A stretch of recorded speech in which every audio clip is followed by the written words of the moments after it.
Hello, everybody. Welcome back to another day of our Bible reading. And this is day 254. It is also September 11th, which is a day that Americans will never forget.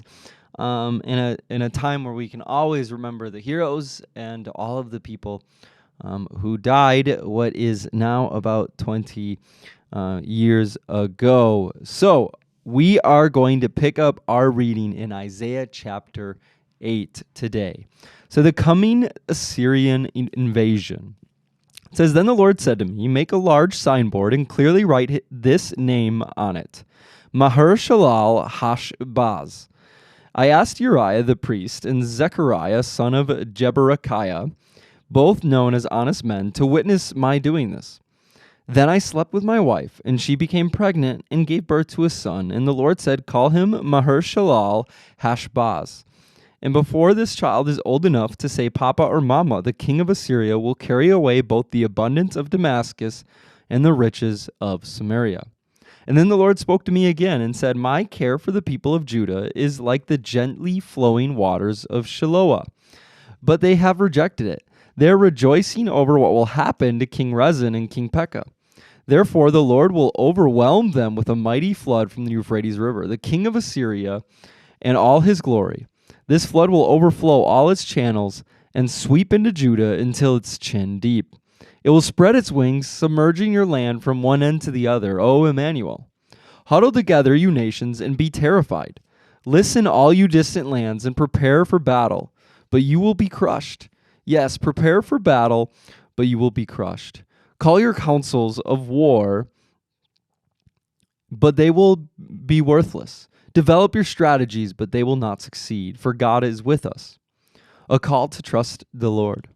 The Lord has given me a strong warning not to think like everyone else does, he said. Don't call everything a conspiracy like they do, and don't live in dread of what frightens them. Make the Lord of heaven's armies holy in your life. He is the one you should fear. He is the one who should make you tremble. He will keep you safe. But to Israel and Judah, he will be a stone that makes people stumble, a rock that makes them fall. And for the people of Jerusalem, he will be a trap and a snare. Many will stumble and fall, never to rise again. They will be snared and captured. Preserve the teaching of God and trust his instructions to those who follow me. I will wait for the Lord, who has turned away from the descendants of Jacob. I will put my hope in him. I and the children the Lord has given me serve as signs and warnings to Israel from the Lord of heaven's armies, who dwells in his temple on Mount Zion. Someone may say to you, Let's ask the mediums and those who consult the spirits of the dead.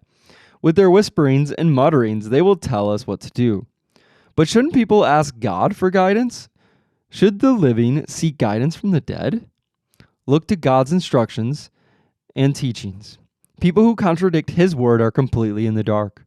They will go from one place to another, weary and hungry, and because they are hungry, they will rage and curse their king and their God. They will look up to heaven and down to earth, but wherever they look, there will be trouble and anguish and dark despair. They will be thrown out into the darkness. Chapter 9, Hope in the Messiah. Nevertheless, that time of darkness and despair will not go on forever. The land of Zebulun and Naphtali will be humbled. But there will be a time in the future when Galilee of the Gentiles, which lies along the road that runs between the Jordan and the sea, will be filled with the glory. The people who walk in darkness will see a great light. For those who live in a land of deep darkness, a light will shine. You will enlarge the nation of Israel, and its people will rejoice. They will rejoice before you as people rejoice at the harvest, and like warriors dividing the plunder. For you will break the yoke of their slavery and lift the heavy burden from their shoulders. You will break the oppressor's rod, just as you did when you destroyed the army of Midian. The boots of the warrior and the uniforms bloodstained by war will all be burned, and they will be fuel for the fire. For a child is born to us, a son is given to us. The government will rest on his shoulders, and he will be called Wonderful Counselor, Mighty God, Everlasting Father, Prince of Peace. His government and its peace will never end. He will rule with fairness and justice from the throne of his ancestor David for all eternity. The passionate commitment of the Lord of heaven's armies will make this happen. The Lord's anger against Israel. The Lord has spoken out against Jacob. His judgment has fallen upon Israel. And the people of Israel and Samaria, who spoke with such pride and arrogance, will soon know it. They said, "We will replace the broken bricks of our ruins with finished stone, and replant the felled sycamore fig trees with cedars." But the Lord will bring Rezin's enemies against Israel and stir up all their foes. The Assyrians from the east and the Philistines from the west will bare their fangs and devour Israel. But even then the Lord's anger will not be satisfied. His fist is still poised to strike. For after all this punishment, the people will still not repent. They will not seek the Lord of heaven's armies. Therefore, in a single day, the Lord will destroy both the head and the tail, the noble palm branch and the lowly reed. The leaders of Israel are the head, and the lying prophets are the tail. For the leaders of the people have misled them. They have led them down the path of destruction. That is why the Lord takes no pleasure in the young men and shows no mercy even to the widows and the orphans. For they are all wicked hypocrites, and they all speak foolishness. But even then, the Lord's anger will not be satisfied. His fist is still poised to strike. This wickedness is like a brush fire, and it burns not only briars and thorns, but also sets the forest ablaze. The land will be blackened by the fury of the Lord of heaven's armies. The people will be fuel for the fire, and no one will spare even his own brother. They will attack their neighbor on the right, but will still be hungry. They will devour their neighbor on the left, but will not be satisfied. And in the end, they will even eat their own children. Manasseh will feed on Ephraim. Ephraim will feed on Manasseh, and both will devour Judah. But even then, the Lord's anger will not be satisfied. His fist is still poised to strike. All right, we will pick up in chapter 10 tomorrow. And then we flip to 2 Corinthians today. We only have 2 chapters left in 2 Corinthians. So we're going to read the first half of chapter 12. So Paul's vision and his thorn in the flesh. This boasting will do no good, but I must go on. I will reluctantly tell about visions and revelations from the Lord. I was caught up to the third heaven 14 years ago. Whether I was in my body or out of my body, I don't know. Only God knows. Yes, only God knows whether I was in my body or outside my body, but I do know that I was caught up to paradise and heard things so astounding that they cannot be expressed in words, things no human is allowed to tell. That experience is worth boasting about, but I'm not going to do it. I will boast only about my weakness. If I wanted to boast, I would be no fool in doing so because I would be telling the truth. But I won't do it because I don't want anyone to give me credit beyond what they can see in my life or hear in my message, even though I have received such wonderful revelations from God. So to keep me from becoming proud, I was given a thorn in my flesh, a messenger from Satan to torment me and to keep me from becoming proud. 3 different times I begged the Lord to take it away, and each time he said, "My grace is all that you need. My power works best in weakness." So now I am glad to boast about my weaknesses, so that the power of Christ can work through me. That's why I take pleasure in my weaknesses and in the insults, hardships, persecutions, and troubles that I suffer for Christ. For when I am weak, then I am strong. And then we turn today to Psalm 55. Psalm 55. For the choir director, a psalm of David to be accompanied by stringed instruments. It says, "Listen to my prayer, O God. Do not ignore my cry for help. Please listen and answer me, for I am overwhelmed by my troubles. My enemies shout at me, making loud and wicked threats. They bring trouble on me, angrily hunt me down. My heart pounds in my chest, and the terror of death assaults me. Fear and trembling overwhelm me, and I can't stop shaking. Oh, that I had wings like a dove, then I would fly away and rest. I would fly far away to the quiet of the wilderness. How quickly I would escape, far from this wild storm of hatred. Confuse them, Lord, and frustrate their plans, for I see violence and conflict in the city. Its walls are patrolled day and night against invaders, but the real danger is wickedness within the city. Everything is falling apart. Threats and cheatings are rampant in the streets. It is not an enemy who taunts me. I could bear that. It is not my foes who so arrogantly insult me. I could have hidden from them. Instead, it is you, my equal, my companion, and close friend. What good fellowship we once enjoyed as we walked together in the house of the God. Let death stalk my enemies. Let the grave swallow them alive, for evil makes its home within them. But I will call on God, and the Lord will rescue me. Morning, noon, and night I cry out in my distress, and the Lord hears my voice. He ransoms me and keeps me safe from the battle waged against me. Though many still oppose me, God, who has ruled forever, will hear me and humble them. For my enemies refuse to change their ways. They do not fear God.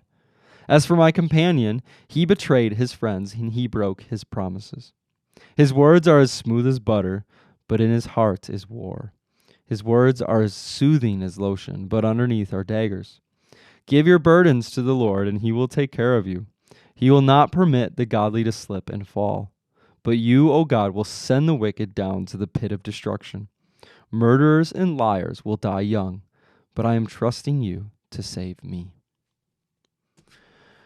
And then we close our scripture reading with Proverbs 23, verses 4 through 5 today. It says, "Don't wear yourself out trying to get rich. Be wise enough to know when to quit. In the blink of an eye, wealth disappears, for it will sprout wings and fly away like an eagle." All right, so that is day 254 for our Bible reading, so we'll cross that off. And now to close, let's read our quote of the day from Oswald Chambers. So it's titled Missionary Weapons today. It says, "The very character we exhibit in our present surroundings is an indication of what we will be like in other surroundings. If we do not steadily minister in everyday opportunities, we will do nothing when the crisis comes. If I then, your Lord and teacher, have washed your feet, you also ought to wash one another's feet." John 13:14. I'll read that main part again. It says, "The very character that we exhibit in our present surroundings is an indication of what we will be like in other surroundings. If we do not steadily minister in everyday opportunities, we will do nothing when the crisis comes."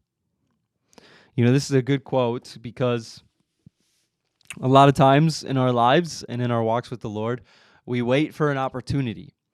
We say, okay, I'll start sharing my faith if I'm put in a position to, or I'll, start reading my Bible seriously when this happens, or I'll start praying when this happens, or I'll start being involved when, the stars kind of align for us. And, there's a principle that, especially if you go on staff, you see this in ministry.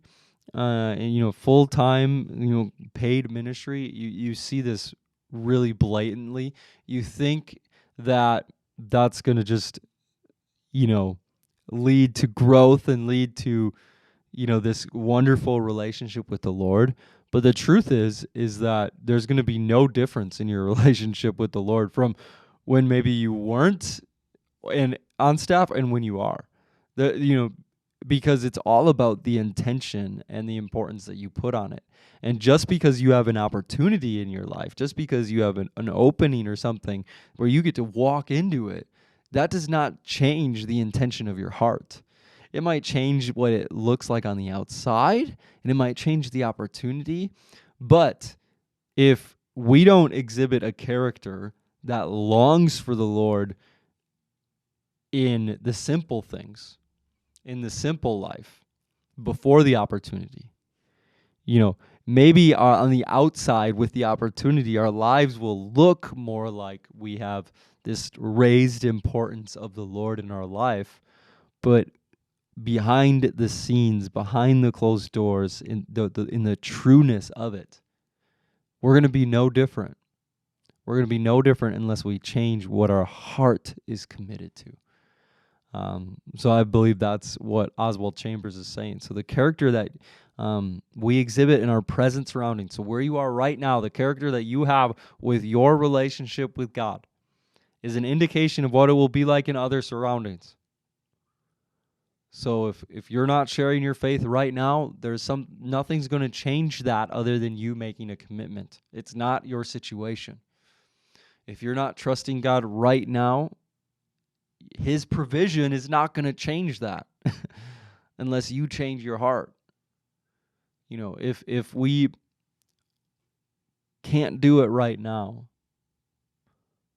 Other surroundings aren't going to change that, because this comes down to a decision and a placement of our hearts.